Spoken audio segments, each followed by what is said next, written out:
जी, तो अस्सलाम वालेकुम। क्रिकेट की दुनिया से कुछ खबरें हैं, उस बारे में थोड़ा-सा बात करते हैं।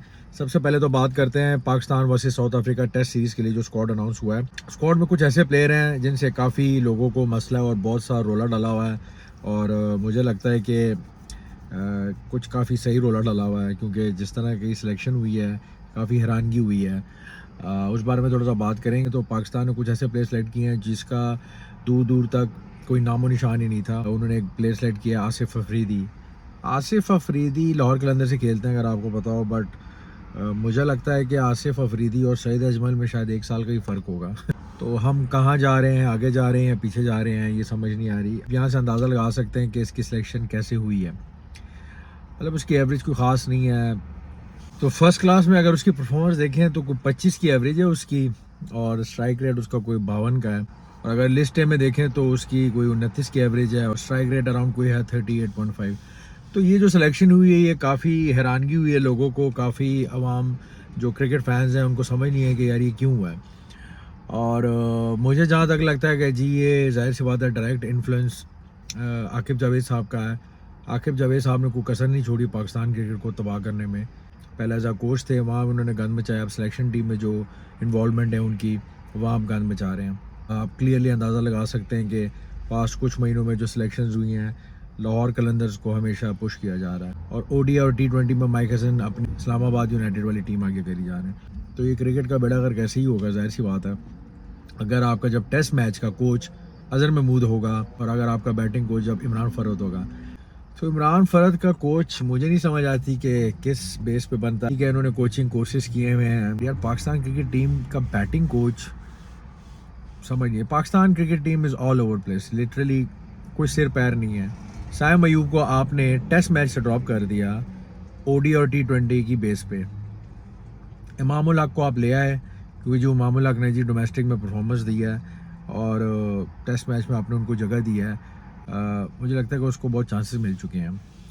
यही 8-8 साल से क्रिकेट खेल रहे हैं। बाकी अगर देखा जाए रोहिल नज़ीर की उन्होंने सिलेक्शन की है। रोहिल नज़ीर एज अ विकेट कीपर है और he is a good wicket keeper और दैट्स अ गुड डिसीजन कि आप अब आगे बढ़ रहे हैं। आपको एक रिज़र्व कीपर चाहिए, आपको उसको तैयार करना है। सो बाकी जो बाबर आजम है ऑब्वियसली इनकी वापसी हुई है, रिजवान है और बॉलिंग में वही आपके पास जो सीरीज़ खेले हैं उसमें वो प्लेयर्स हैं। 3-4 चेंजेस हुई हैं। अब देखते हैं कि आसिफ अफरीदी को तके से वो लोग खिला के परफॉर्मेंस देते हैं या क्या करते हैं। बट ऑनेस्टली मुझे नहीं लगता कि वो इतना इफेक्टिव है। हाँ, शायद वो विकेट्स ले ले क्योंकि स्पिन विकेट है, बट मुझे नहीं लगता कि he is going to be that effective कहीं और पे। खैर, आगे बढ़ना चाहिए क्रिकेट के साथ, ना कि पीछे। बाकी जो सबसे मज़ेदार बात आ रही है न्यूज़ में, चीफ सेलेक्टर के लिए सरफराज अहमद को कंसिडर किया जा रहा है। अगर तो यार सरफराज अहमद को ये लोग कंसिडर करते हैं तो it would be great decision because Sarfaraz Ahmed was a great leader. मतलब not a good batsman but he was a great leader. वो अच्छा कैप्टन था, बट वो एज अ चीफ सेलेक्टर बहुत अच्छी चीज़ें ला सकते हैं, बहुत अच्छी चेंजेस ला सकते हैं, बैलेंस रख सकते हैं। उनको पता है कि कौन सा बच्चा किधर खेल रहा है, किस क्या क्या लेवल है। और एक क्रिकेटर ही मुझे लगता है कि एक अच्छा लीडर और क्रिकेटर ही चीफ सेलेक्टर बने तो वो ज़्यादा बेहतर होता है। वो बाइस नहीं होगा। आई होप कि सरफराज अहमद भी बाइस ना हो और वो न्यूट्रल रोल प्ले करें, ना कि थोड़ा सा कराची वाली साइड को फेवर करें, क्रिकेट को फेवर करें। इसी तरह टीम आगे बढ़ेगी। आई होप कि वो chief as a chief selector आएँ, एटलीस्ट हमारी इन बाकी जो है वो गंदे अंडों से जान छूटे क्योंकि ऑनेस्टली कोई सिर पैर नहीं है पाकिस्तान क्रिकेट का इस टाइम। कुछ मुझे और आप किसी से भी पूछ लें आपको पता ही नहीं होगा कि भाई टेस्ट का बैटिंग कोच कौन है, वनडे का बैटिंग कोच कौन है, टी20 का बॉलिंग कोच कोई और है, टेस्ट का फील्डिंग कोच कोई और है। मतलब क्या चल रहा है भाई। सो ये है पाकिस्तान का इस टाइम करंट न्यूज़ जो चल रही है कि एक बहुत सरप्राइजिंग न्यूज़ आई है, वो ये कि Rohit Sharma is no more a captain. वो इंडिया वर्सेस ऑस्ट्रेलिया की सीरीज़ खेलेंगे।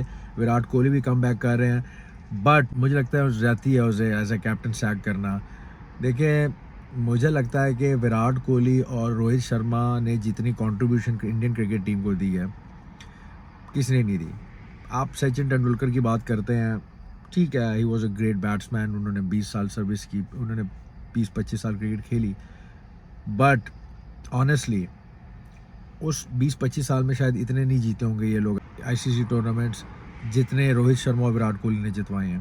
तो क्लियरली उनको एज अ कैप्टन ड्रॉप करना मुझे लगता है कि एक बहुत ही शॉकिंग न्यूज़ है। ठीक है, आप आगे बढ़ना चाहते हैं, आप फ्यूचर को देख रहे हैं। अभी भी मुझे लगता है कि शुभमन गिल अगर विराट कोहली और रोहित शर्मा के अंडर खेलते तो थोड़ा सा और उनको सीखने को मिलता। बहुत मुश्किल होता है as a when you are sacked as a captain and playing as a player, जबकि आपने आपकी इतनी पीछे रिच हिस्ट्री और आपने इतना जितवाया हो। तो आई एम श्योर बहुत मुश्किल होगा, लेकिन मिक्स्ड रिस्पॉन्स आ रहे हैं कि कुछ कह रहे हैं कि ठीक हुआ है, कुछ कह रहे हैं ठीक नहीं हुआ। But honestly personally I feel like it was too early to say that, because मुझे लगता है रोहित शर्मा को 2027 वर्ल्ड कप तक कैप्टनसी कर लेनी चाहिए थी। अब वो आगे खेलते हैं नहीं खेलते वो नहीं पता, लेकिन जो अजीत आगरकर हैं, उनके सिलेक्टर हैं, उन्होंने स्टेटमेंट दी है कि रोहित शर्मा और जो विराट कोहली हैं वो 2027 वर्ल्ड कप के लिए शायद अवेलेबल ना हो, क्योंकि वो अपनी अवेलेबिलिटी कंफर्म नहीं कर रहे।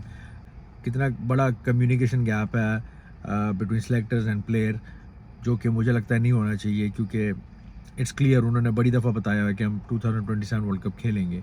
तो ये बातें करना और ये चीज़ें कहना, I am sure there something wrong between Virat Kohli, Rohit Sharma and the selectors, क्योंकि they are not on same page.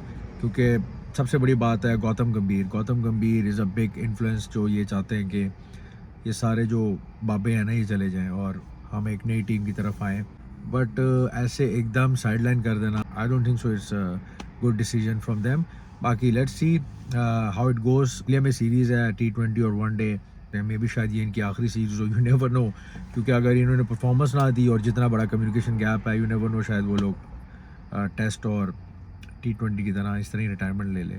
So it's not fair to them. I think so इज़्ज़त मिलनी चाहिए, और ऐसे कैप्टनसी से सैक करना it's not right. Yeah this is the news from cricketing world, this is my opinion on it.